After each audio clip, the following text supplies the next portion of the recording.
Après, il y a enfin, dans l'alignement des planètes pour se dégager des marges de manœuvre, on était là-dessus, pour se dégager des marges de manœuvre pour acheter les bons produits, les choses, c'est qu'il faut repenser les quantités de ce que l'on sert. On a, nous, un code de la route, parce que c'est ça. Alors, beaucoup en pensent du mal, moi je n'en pense pas que du mal. On a un code de la route, ça s'appelle le GEMRCN. C'est paroles d'évangile dans auprès de tous les restaurateurs collectifs de France, et c'est bien dommage. Parce que quand on regarde les chiffres de ces réglementations nutritionnelles, elles sont bien souvent pas du tout en réalité avec ce qui est mangé. Et il y a un moment, il faut avoir le courage de dire GEMRCN, très bien, ça doit être sur le bureau de tout bon restaurateur collectif, de tout bon responsable de restauration territoriale, mais il doit savoir la laisser de côté.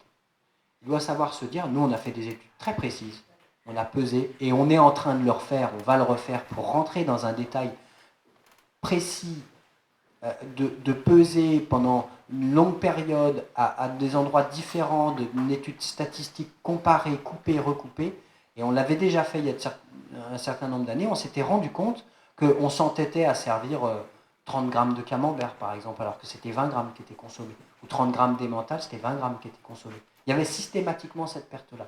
On continuait, mon exemple de carottes râpées, on continuait à servir des gros volumes de carottes râpées qui n'étaient pas mangées. Et on se disait, mais autant, surtout en service à table où on met un saladier, peut-être en réduire un petit peu. Puis du coup, qu'est-ce qu'on a fait? On en a réduit un petit peu, puis on achète maintenant les carottes d'Île-de-France. On achète les carottes qui viennent de 30 km d'ici, qui sont issues d'agriculture biologique, c'est-à-dire qui protègent nos terres et qui protègent notre eau de boisson. Et pourquoi on peut se les payer? C'est parce qu'on en met moins. Si j'achetais de la carotte belge, on pourrait en servir 2 kilos par gamin, il n'y aurait pas de problème. Voilà. Et on les jetterait. Donc le travail qu'il faut faire, mais c'est pareil sur les viandes. Il faut parfois avoir le courage de dire, attendez, et puis des fois peut-être de réduire le cubage. Je rentre dans le détail technique, mais moi je suis en tant que technicien.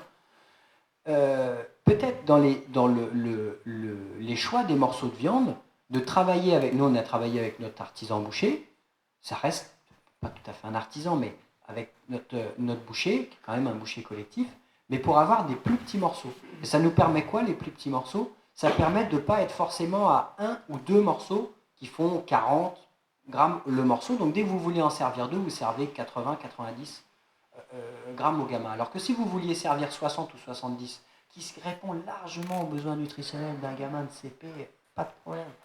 Surtout dans le cadre d'un repas complet avec un laitage, tout ça, mieux vaut qu'il mange 40-50 grammes d'une bonne viande, d'un éleveur qui protège nos terres, plutôt que d'aller se dire, il faut forcément ces deux morceaux dans l'assiette qui nous fait plaisir à nous et qui sert à rien au final.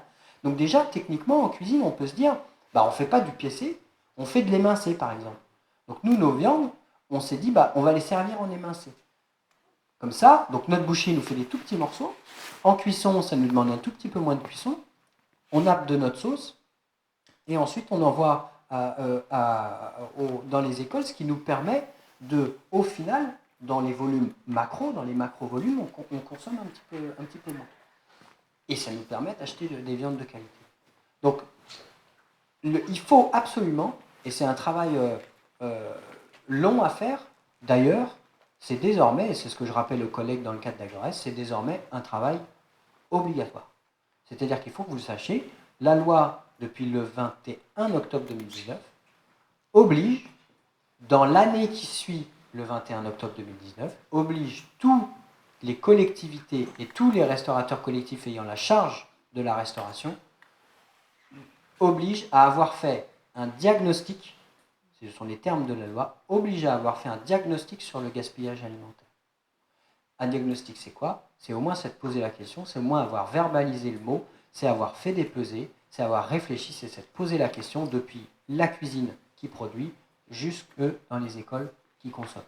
Donc il y a un vrai travail à faire sur le gaspillage alimentaire, en pensant, en se disant peut-être 4 composantes au lieu de 5, réduire certains grammages, peut-être réfléchir à un différent mode de service sur du service à table plutôt que du self. Donc voilà des choses qui concrètement sont des axes. Alors, ça ne se fait pas comme ça. Hein. Ça ne se fait pas en claquant des doigts, juste par la volonté d'un élu qui va voir son technicien et qui lui dit maintenant, il faut que tu fasses ça. C'est beaucoup plus complexe. Et dans cette dans cette complexité, il faut quand même garder le but en tête pour, là je parle des élus, mais pour mobiliser les techniciens pour qu'ils se sentent accompagnés et prêts à faire ces changements-là. Parce que changer les habitudes, changer les états d'esprit pour les professionnels de la restauration collective, c'est pas simple. Alors, il y a un point important aussi, c'est que là aussi c'est très compliqué à changer, mais je vais parler de ce qu'on défend à Agores et de ce que la collectivité dont j'ai la responsabilité a mis en place. On a maintenu dans les écoles une capacité cuisinante.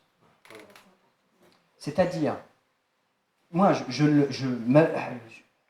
c'est un endroit que j'adore et je ne le souhaite pas, mais si demain ma cuisine centrale elle crame, dans toutes les écoles, on peut faire la production des repas. Le même. Quasiment le même.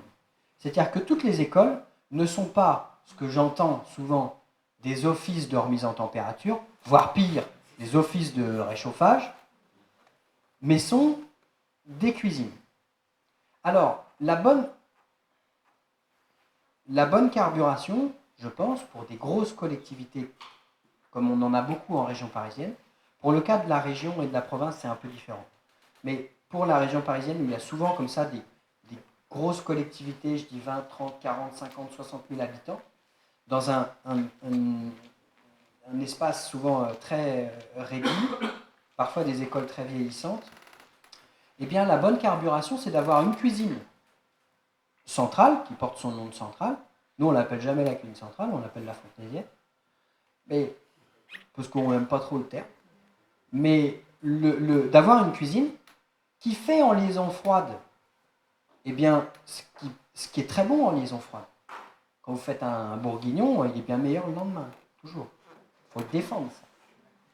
Et de faire en liaison froide ce qui passe bien, et de faire dans les écoles tout ce qui est massacré par la liaison froide.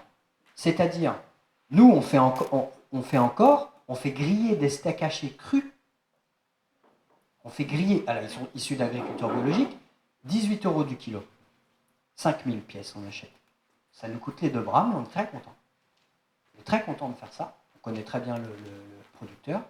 Et ils nous sont réclamés par tout le monde. Et ils sont grillés au four. Donc dans toutes les écoles, ce ne sont pas des offices ce ne sont pas des fours, je fais ce geste-là. C'est-à-dire que ce n'est pas des fours on-off où on remet en température des barquettes. Ce sont des fours de cuisson, comme vous allez dans n'importe quelle cuisine, dans n'importe quel restaurant. Ce sont des vrais fours avec une option grill. Et donc on peut griller des steaks. On fait griller des poissons, comme je l'ai dit, des poissons crus, des filets de poissons crus, minutes, 5, 10, 15, 20 minutes parfois, pour les poissons les plus épais, directement à la demande. On fait gonfler les lentilles, par exemple. Vous savez très bien, les lentilles et le riz, la veille pour le lendemain, ça durcit en liaison froide, c'est un gros problème. On fait gonfler les lentilles, ce sont des lentilles qui sont issues d'agriculture biologique d'Île-de-France, qui viennent de la COP, c'est les lentilles du plateau de Saclay. Il y a une énorme production de légumineuses, et c'est très important, on parlera après de l'aspect paysan des choses. Moi je viens d'une famille de paysans, on sait tous qu'au minimum, tous les 5 ans, il faut faire de la légume sec, il faut faire des pois dans son champ, parce que c'est ce qui capte l'azote, et ce qui fait revenir l'azote dans le sol, et c'est ce que, pendant longtemps, c'est ce que tous les produits, les engrais, c'est ce qu'ils font. Voilà. Et plutôt que d'utiliser des engrais, il vaut mieux faire des pois dans son sol. Exactement. Et donc, c'est important parce que tout est lié. Quand je disais, il faut diversifier les protéines dans les menus et redonner de la valeur aux légumes secs dans les plats, ben, ça permet d'avoir une production de légumineuses en Île-de-France et d'aller se les chercher en Île-de-France. Et donc, cercle vertueux. Je parlais des lentilles, on fait gonfler le riz par exemple. On fait gonfler le riz dans les écoles. C'est-à-dire quand je dis gonfler le riz, façon cuisson au pilaf, c'est une recette qu'on connaît bien. Et je ferai une toute petite aparté parce que je sais que vous y serez sensible et sur la difficulté je veux faire comprendre ça parce que c'est une réunion auprès d'élus. C'est du vécu. Non, je vous le souhaite.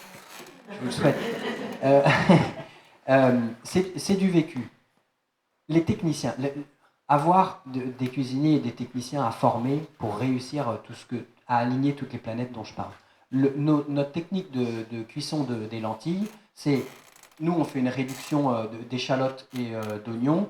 On plaque, nous il y a 0 plastique dans notre cuisine, c'est que des plaques inox qui sont même principe que les barquettes de plastique en liaison froide, sauf que nous c'est tout en inox depuis 30 ans. On n'a jamais laissé rentrer le plastique. Et donc, je rentrerai après dans ce détail-là, mais on fait notre réduction, notre base aromatique, on met les lentilles sèches dans les plaques, et on livre ça la veille dans les écoles. Nos collègues dans les écoles récupèrent ces plaques-là. Elles ont, parce que je dis elles parce que c'est quasiment la totalité des dames de cantine. Elles ont des vraies cuisinières. Elles doivent rajouter un certain volume d'eau. Formation des professionnels. C'est du vécu. J'arrive dans une école parce que ça m'intéressait de voir si elle respectait bien le truc. Elle pose, elle prend la plaque, elle pose la plaque sous le robinet, elle ouvre le robinet, elle se barre, elle revient, tac, entre-temps elle découpe sa tome, tac, découpe la tome de savoir, tac, machin, elle revient, toutes les lentilles elles sont toutes dans le siphon. Donc moi j'ouvre le siphon, et voilà, la garniture aromatique, la lentille elle est là. Désolé madame, mais c'est pas ça la recette. Donc tout ça pour dire que parfois c'est bien, il ne faut pas être trop angélique, mais la vie d'un service qui nourrit 5000 gamins tous les jours, c'est pas le monde des bisounours. C'est-à-dire que techniquement, nourrir 5000 personnes tous les jours, sans qu'il y ait jamais, un jour où il n'y a pas de cantine. À moins un mouvement social ou des jours comme ça, mais il n'y a pas un jour où il n'y a pas de cantine. C'est tous les jours, nous on ouvre la cuisine sans filet. Alors c'est pour 80% d'entre nous extrêmement excitant de vivre cette aventure-là. C'est magnifique.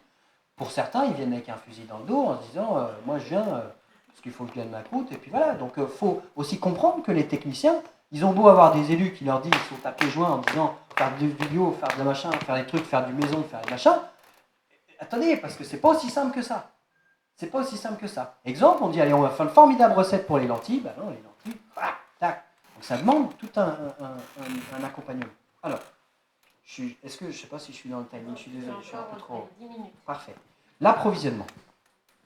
Il faut, et ça c'est toujours très important parce que c'est le quotidien des acheteurs publics, volontairement, cette fois j'utilisais ce terme d'acheteur. Les acheteurs publics sont soumis, c'est le terme, aux règles de la commande publique. Les règles de la commande publique, vous allez en parler après, vous êtes tous des citoyens, vous faites ce que vous voulez avec votre pognon, et tant mieux. Moi, je dépense l'argent je dépense le vôtre, je dépense l'argent public, je ne dépense pas le mien. Donc, à ce titre, je n'ai pas le droit de le dépenser comme je veux. Je n'ai pas le droit, et Dieu merci, heureusement, je n'ai pas le droit de dire, je veux que ce soit ce paysan-là, et que ce soit que lui. Je veux que ce soit ce fournisseur-là. Je n'ai pas le droit de le faire. Et donc, le quotidien des acheteurs et des restaurateurs collectifs, c'est de faire en sorte que, parce que j'ai rentré dans le détail des contraintes qu'englobe la commande publique, ils doivent s'adapter à cette commande publique tout en respectant ce bon sens dont je suis en train de parler, c'est-à-dire de reterritorialiser, d'enlever les intermédiaires qui servent à rien et d'acheter un maximum de produits issus d'approvisionnement direct auprès des paysans, de rentrer dans ce champ-là de ce qu'on souhaite faire. Et je suis sûr que je vais l'apprendre à beaucoup d'entre vous, il est interdit par la loi, écoutez bien, hein, il est interdit par la loi, dans un marché public, de mettre un critère géographique comme un critère de choix. C'est interdit par la loi. C'est hallucinant. Ça oblige tous les acheteurs publics à se contorsionner, parce que attention, c'est pas que c'est impossible. C'est pas que c'est impossible. Mais il y a une aberration là-dessus, c'est-à-dire qu'il y a une demande de l'intégralité des décideurs politiques à faire du local, mais le droit régalien, l'ordre régalien nous interdit de le faire. Et nous, on se retrouve au milieu de ça, à devoir trouver des systèmes, je vais vous expliquer comment on fait, parce que mine de rien, on arrive à faire. Hein. Et puis, il y a ceux qui disent qu'ils ne peuvent pas, parce qu'ils ne savent pas, puis il y a ceux qui ne veulent pas savoir. Voilà. Il y a ceux qui ne veulent pas réellement travailler et réellement le faire. Mais, et je reviens sur ce que j'expliquais au départ, quand vous avez un privé qui vient vendre du bio et du local, lui, il a les coudées franches pour le faire. Hein. C'est-à-dire que lui, il n'a aucune règle qui lui interdit de mettre dans ses achats local et proximité. Alors que moi, dans tous mes marchés publics, c'est une interdiction. Je ne peux pas exprimer, je ne peux pas mettre que le critère local va être un critère discriminant. Alors, comment on fait? Là, c'est très technique, je suis désolé, mais il faut comprendre, et c'est ce qu'on explique à tous les adhérents de notre association, ils sont déjà très, très en pointe et très mobilisés, mais c'est ce qu'on explique à toutes les personnes que l'on forme et que l'on rencontre, c'est que, quand je leur dis ça va les obliger à travailler, il y a énormément de moyens pour pouvoir se sortir de cette ornière-là. Non pas en contournant la loi, mais en appliquant la loi. D'abord, une première chose, c'est qu'on peut mettre beaucoup de critères sociaux.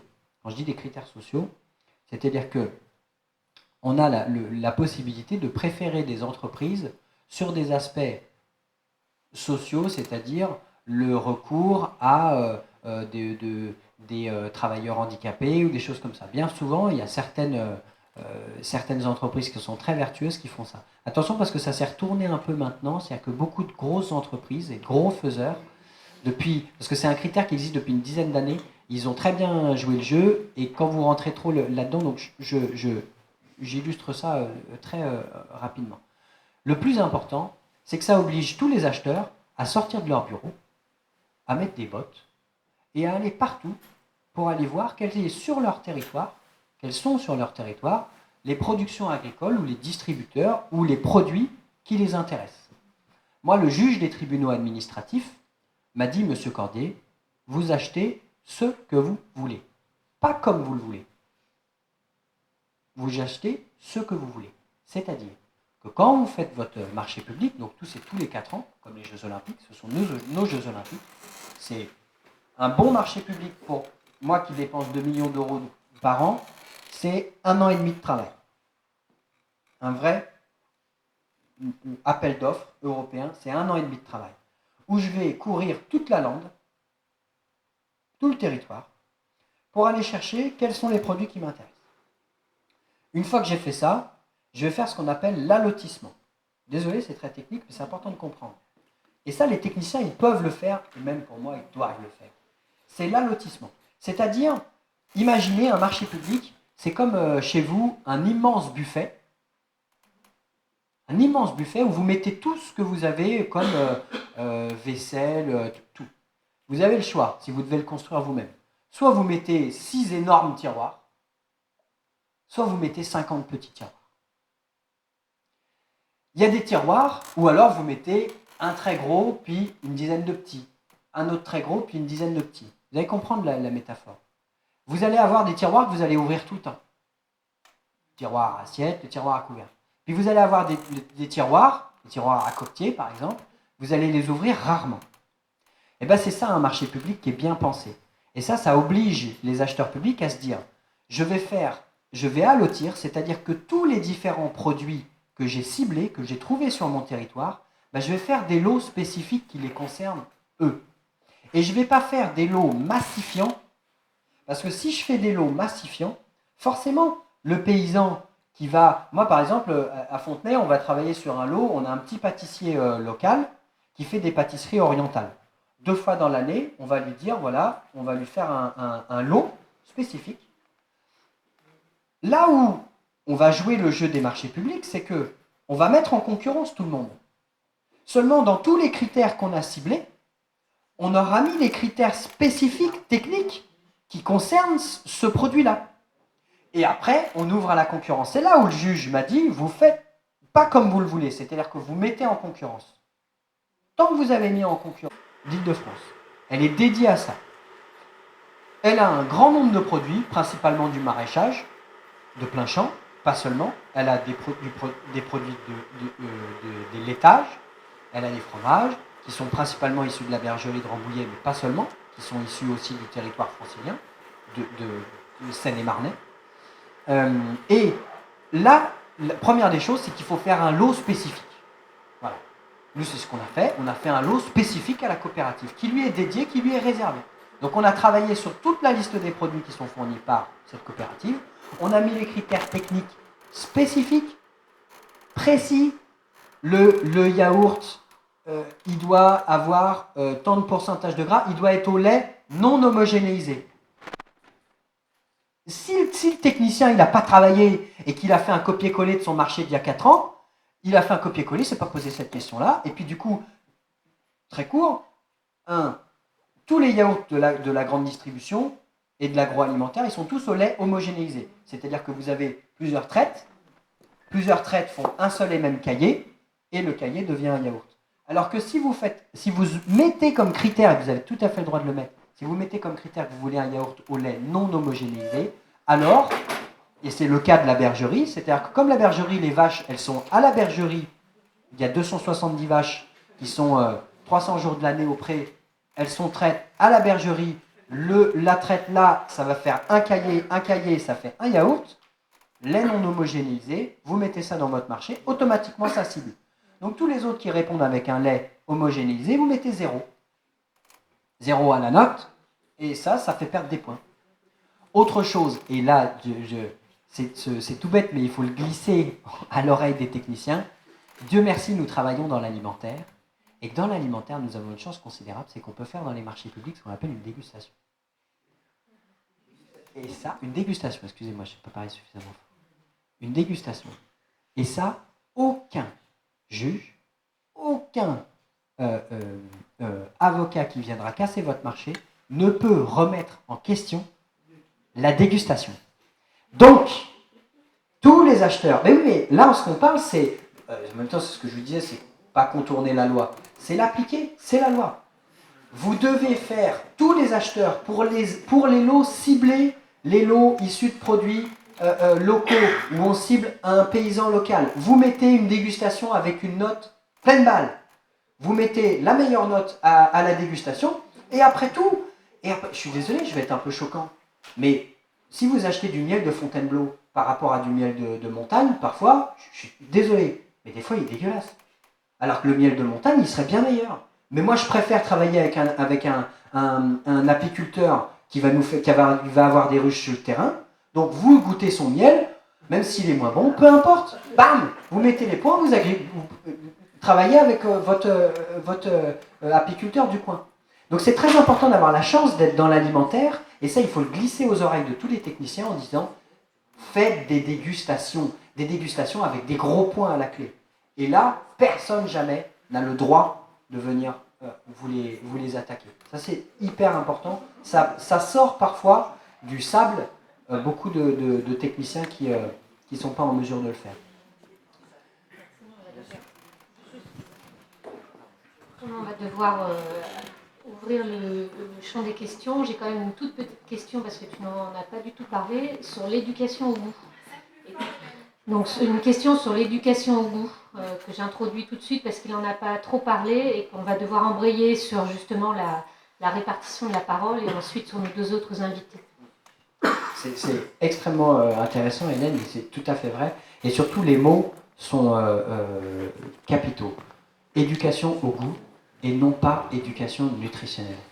Moi, je suis très choqué, et c'est un diététicien qui vous parle, je suis très choqué du fait qu'on attache parfois beaucoup trop d'importance à protéines, lipides, glucides, minéraux, machin, et qu'on n'apprend pas aux gamins, mais juste à cuisiner, à faire une mousse au chocolat, à avoir le plaisir de la saison, à se dire, moi, je vous assure que c'est vrai, à mon diplôme de diététicien, j'aurais foutu des tomates en janvier, on m'aurait dit, formidable, vous mangez les fibres. C'est idiot. Et que dans la vision de l'éducation des enfants, pendant longtemps, on est resté dans ce rail en se disant faut le groupe des viandes, le groupe des légumes. C'est ça qu'on apprenait aux gamins. Alors que c'est pas ça qu'il faut apprendre. Il faut faire de l'éducation au goût.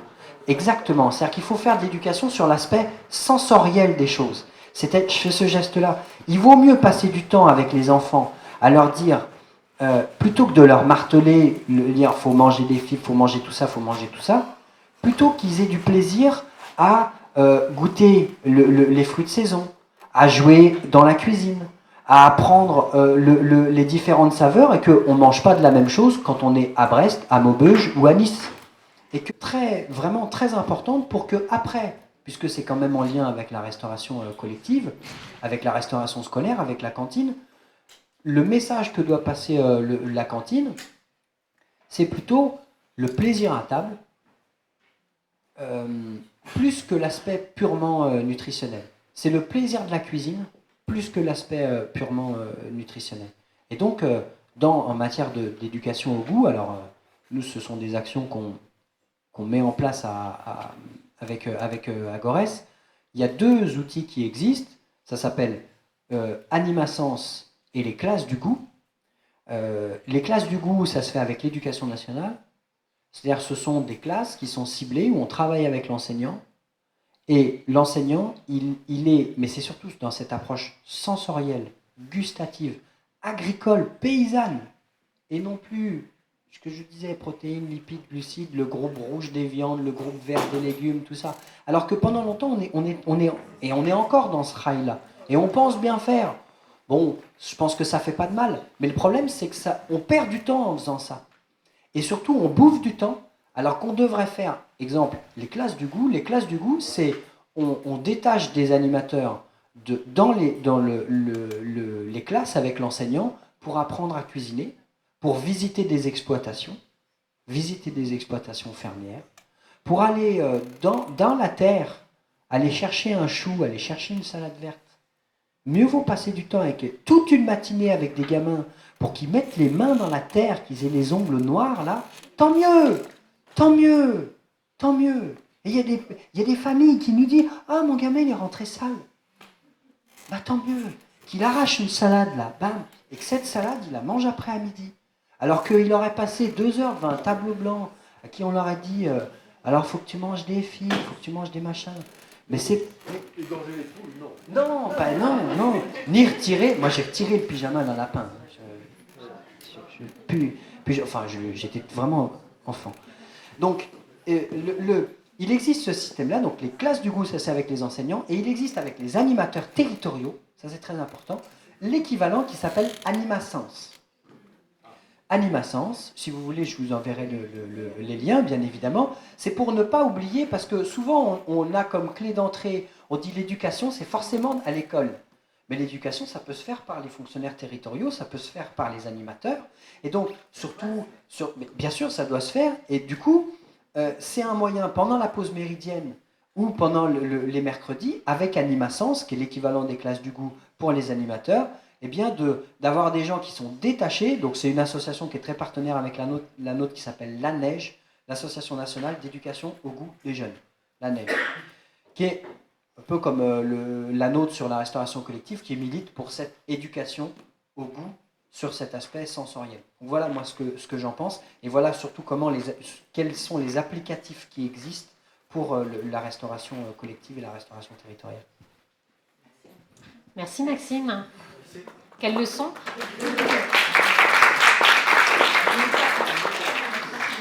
Je vais peut-être faire passer le micro. On a à peu près une bonne dizaine de minutes de questions-réponses si vous le souhaitez. Vous avez parlé du directeur que vous êtes, vous avez parlé des techniciens, vous avez parlé des animateurs, vous ne nous avez pas parlé des parents.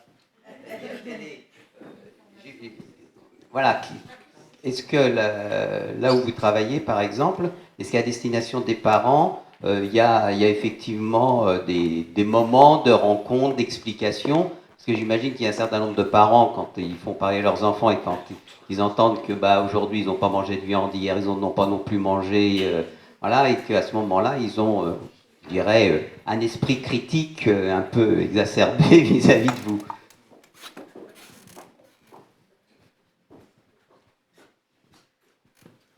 Alors,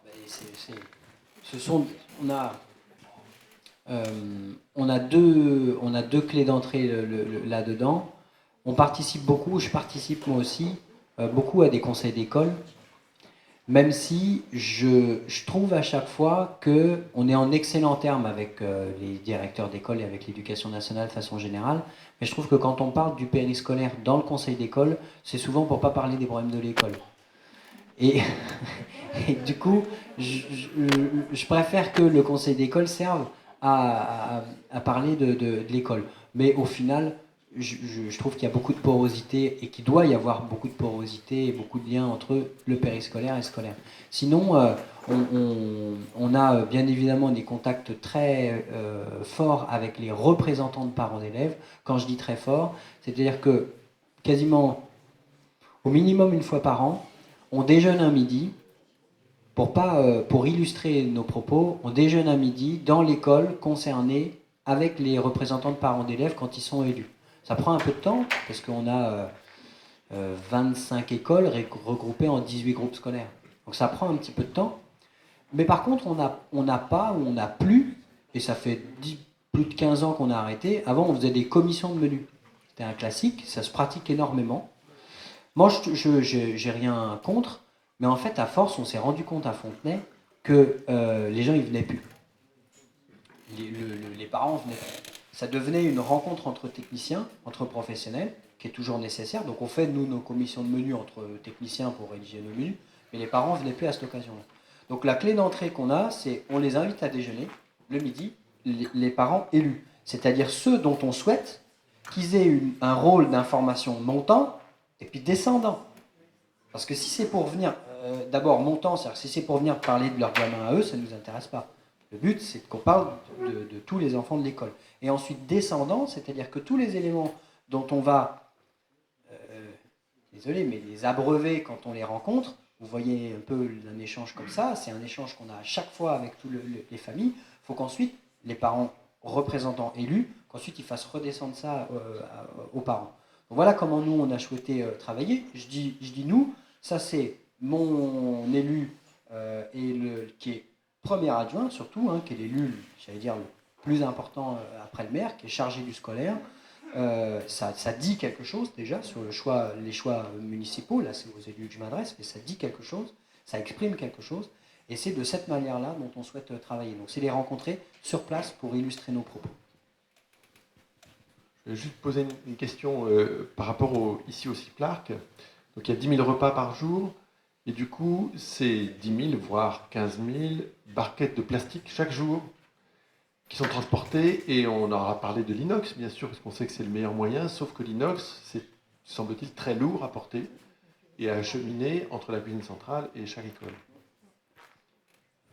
Alors, c'est un sujet que moi je connais très bien et que notre association connaît très bien, la question du plastique et des plastiques, puisque notre association est la seule à avoir rédigé donc on a rédigé un livre blanc qui s'appelle le livre blanc des alternatives au plastique en restauration collective, et c'est le seul et unique ouvrage qui traite le sujet des plastiques en restauration collective de manière sérieuse. Il n'en existe pas d'autre.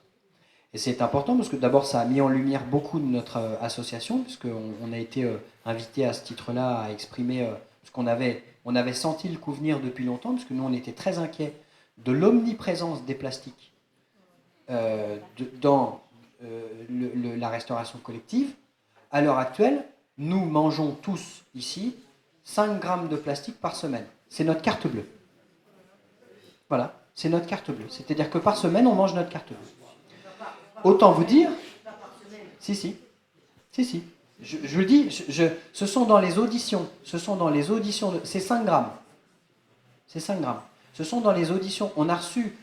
Donc c'est 1 an et demi de travail, ce livre blanc. On a auditionné 250 techniciens, spécialistes, et surtout on a auditionné sans parti pris. C'est-à-dire que, et c'est le principe des techniciens d'Agores, c'est-à-dire qu'on a reçu les fabricants. On a reçu l'ANIA, l'Agence nationale des industries alimentaires. On a reçu tous les pires lobbyistes, qui sont en réalité des gens d'une grande intelligence, avec qui on a eu un échange très fort, et on a reçu les lobbyistes extrêmes de l'autre bord. On a reçu nos amis de Cantine sans plastique à Bordeaux, qui sont parfois un peu hors sol, bref, mais qui ont un intérêt, somme toute, et on a reçu tout le monde, et on a écouté tout le monde. Donc, Ça, c'est pour rebondir sur ce que vous dites. Alors, en restauration collective, le problème, c'est que les cuisines n'ont pas été construites avec du plastique, mais elles ont été construites autour du plastique.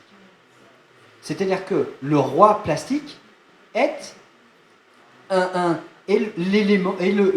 l'élément cardinal du fonctionnement de beaucoup de cuisines centrales. Dieu merci, ce n'est pas le cas de tout le monde, donc c'est le cas, nous, d'une cuisine centrale comme la Fontenaisienne.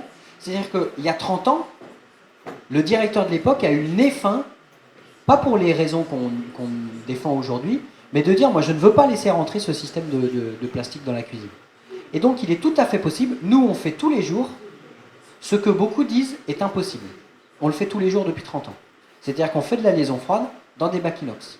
Ce qui est extrêmement difficile, et c'est ce que les gens du CIPLARC ont raison de dire, c'est lorsque vous avez votre cuisine qui est construite autour, où tout est fait pour changer, pour passer à l'inox, c'est extrêmement compliqué.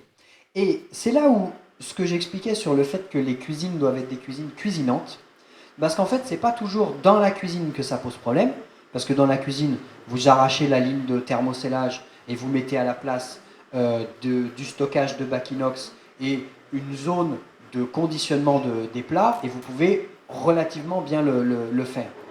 Mais surtout, ce sont dans les écoles que vous devez avoir adapté toute la capacité des écoles à manipuler et à travailler de l'inox. Et travailler de l'inox, c'est de la cuisine. Travailler des barquettes en plastique, c'est de l'office. Vous voyez, je reviens sur mes dames de cantine. Mes dames de cantine, à partir du moment où on a habitué et que on est dans ce quotidien de la barquette plastique, traiter des plats en inox, c'est vraiment, même dans la perception, c'est technique. Il faut être cuisinier, c'est des gros plats, alors, effectivement, c'est lourd. Après, on en parlera du poids, mais effectivement, c'est lourd. Ça demande concrètement, ça demande une circularité de tous les conditionnements, c'est-à-dire qu'il faut les dérocher, il faut les laver, il faut les faire tremper, puis il faut les récupérer dans un cycle qui permette à la cuisine de les réutiliser et puis de les reconditionner dès le lendemain. Moi, j'ai des bacs inox, ça fait 20 ans qu'ils sont là. Si je leur demande, ils vont me dire le menu d'il y avait 20 ans. Donc, ces bacs inox-là, dans l'idée de la circularité, c'est quelque chose qu'il faut pouvoir changer dans la cuisine, mais aussi dans les offices. Et le problème, c'est que, c'est une expression de mes amis québécois, on ne remet pas la pâte à dents dans le tube. Une fois, voilà, exactement, et je ne vous fais pas avec l'accent. Mais c'est une remarque de bon sens. C'est-à-dire qu'une fois que vous avez tous vos offices qui sont habitués à travailler avec des barquettes, c'est en fait là que ça va être très compliqué à mettre en place l'inox. Ça n'est pas impossible. Nous, on a reçu il y a peu de temps la ville de Grenoble qui lance un plan inox, puisqu'ils sont très avancés, ils souhaitent être très avancés sur leur restauration collective, et ils sont venus visiter notre collectivité. Justement, ils sont en barquette plastique et ils souhaitent mettre en place les plats inox. Ils ont un chargé de mission, et vous savez son métier, le chargé de mission, il est ergonome. Il n'est pas restaurateur, il n'est pas cuisinier, il n'est pas même diététicien, ou il n'est pas acheteur, non, il est ergonome. C'est-à-dire qu'ils ont pris la clé d'entrée qu'ils ont pris, c'est effectivement de travailler sur l'ergonomie. Alors, le problème de la mise en place comme ça des inox, c'est d'abord, il faut changer l'intégralité des fours de remise en température. Parce que vous avez des fours de remise en température qui, bien évidemment, puisque c'était le roi plastique, ont été construits et adaptés pour des modules, ça porte ce nom-là, ce sont des modules qui sont exactement au millimètre près adaptés au conditionnement des barquettes. Donc quand vous avez des plats inox, vous devez changer l'intégralité de vos fours de remise en température, parce que sinon ça ne sera pas adapté à l'inox. Ensuite, vous devez intégrer et adapter au travail dans les offices, au travail de toutes les dames de cantine, qu'elles vont devoir laver l'intégralité de ces bacs inox. Et je vous assure, laver des bacs inox avec du poisson qui a cramé dedans, c'est ce que je disais tout à l'heure, dérocher les plats. Dérocher les plats, c'est dérocher les plats. Voilà. Et donc ça veut dire qu'il faut savoir, et quand je dis on ne remet pas la pâte à dents dans le tube, quand vous avez des équipes dans les écoles qui n'ont pas eu l'habitude de faire ça, vous avez beau les former, les informer, les motiver, les mobiliser avec des élus qui vont dire c'est formidable, tout ça, il faut arrêter les plastiques. À un moment, on va vous dire, bah oui, mais d'accord, mais il va falloir se faire la planche, quoi. Donc ça veut dire que ça s'accompagne des moyens, ça s'accompagne, il faut évidemment comprendre pourquoi on le fait. Et la sortie du plastique, ça sera une sortie irrémédiable. Mais si on choisit, si le choix, c'est pas la seule alternative au plastique, on en parlera après. Mais si le choix est d'aller vers les inox, ça demande un immense travail, principalement en cuisine, mais pas seulement, énormément, dans les offices, dans les écoles, parce que c'est extrêmement compliqué. Et ensuite, vous avez tout à fait raison de le dire, c'est beaucoup plus lourd. Donc, je donne un exemple tout simple. Nos camions, nous, de livraison, sont des camions qui ont à peu près la moitié de durée de vie, moitié moins qu'un camion normal. Nos camions, ils sont massacrés. Le train d'amortisseur, les goujons d'embrayage, les disques de frein et les plaquettes. Parce que quand vous avez un camion qui est chargé, pas forcément visuellement, vous n'avez pas l'impression qu'il y a beaucoup de choses, mais c'est que de l'inox. Donc c'est extrêmement lourd. Sans vous parler de quelque chose, c'est qu'un camion vide, ça fait 3 tonnes, et il a autorisé, poids total autorisé en charge, tout le monde a passé le permis ici quand on a passé, c'est 3 tonnes 5. C'est-à-dire que vous pouvez mettre 500 kilos. Et 500 kilos, ça fait à peu près 600 convives. C'est-à-dire que si vous devez faire, nous dans les écoles, il y a, rien que l'école Pasteur fait plus de 600 convives. Donc rien que là, vous avez déjà rempli, à moins, vous pouvez toujours faire partir votre... Mais s'il se pète au coin de la rue, ça veut dire qu'il avait un chargement plus important. Et que s'il n'a pas son permis C, et qu'il a, comme la plupart des collectivités, un permis B, bah du coup, vous êtes bien évidemment en tort. Donc ça, à intégrer dans la quadrature du cercle. C'est-à-dire que de se dire, il y a une vraie accroissement du poids dans les camions dont on n'a pas forcément conscience. Donc tous les collègues qui sont malheureusement tankés dans le plastique, eh ben, l'inox, c'est effectivement un alignement de planète très compliqué à réussir. Nous, on a la chance, depuis toujours, on a construit la cuisine autour de l'inox. Donc les gens, ils viennent s'en inspirer, ils viennent voir comment on fait, mais nous, depuis toujours, on n'a fait que comme ça. C'est-à-dire que tous les gens qui sont venus au fur et à mesure, qui ont intégré l'équipe qu'on a recrutée, ils ont vécu que là-dedans. Donc dès le départ, nous, on avait ouvert le champ des possibles. Alors il y a une solution qui commence à voir le jour, c'est de ne pas changer les tailles, les matrices, mais de changer le matériau en question des barquettes. Alors je ne vous parle pas des barquettes en cellulose et des barquettes en carton, parce qu'on reste dans l'état d'esprit du jetable. Nous, ce qu'on veut, c'est mettre fin à cet état d'esprit, à ce principe d'un matériau minute qu'on utilise 20 secondes et puis qu'on jette. C'est une marche sur la tête. Donc, à l'inverse, on commence à imaginer des petites barquettes dans un verre, en verre ou en céramique, qui sont exactement comme ce geste-là, mais qui sont exactement de la même taille que les barquettes que vous avez vues à la cantine, et qui seraient un remplacement de ces barquettes en plastique.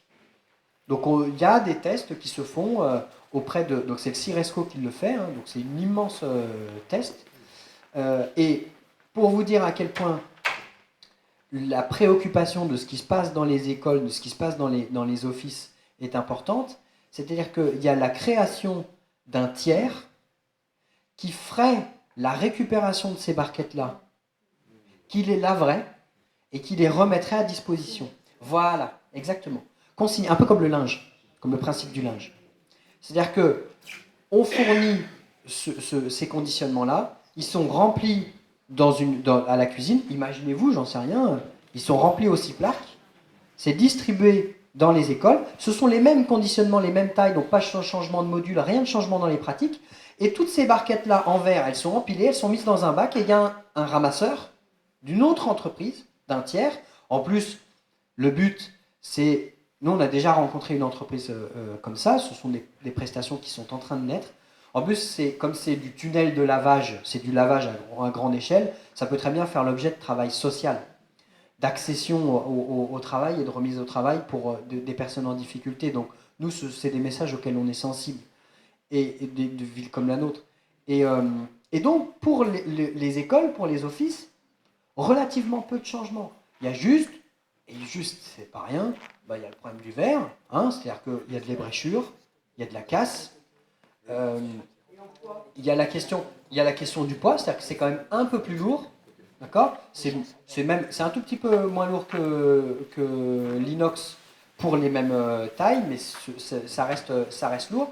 Le problème du scellage, le problème de la fermeture, ça c'est un point important. Mais bref, ce sont des questions techniques. Donc, c'est tout à fait judicieux pour les collègues du CIPLARC de dire attention, c'est pas aussi simple de dire inox très bien. Moi, je suis un grand défenseur de l'inox et je pense que pour la cuisine et la restauration, c'est la meilleure des conditionnements. Mais c'est réellement techniquement compliqué à mettre en place. Ça n'est pas impossible, mais c'est compliqué pour les raisons que j'ai évoquées. Merci Maxime. On va passer à la deuxième partie de la rencontre.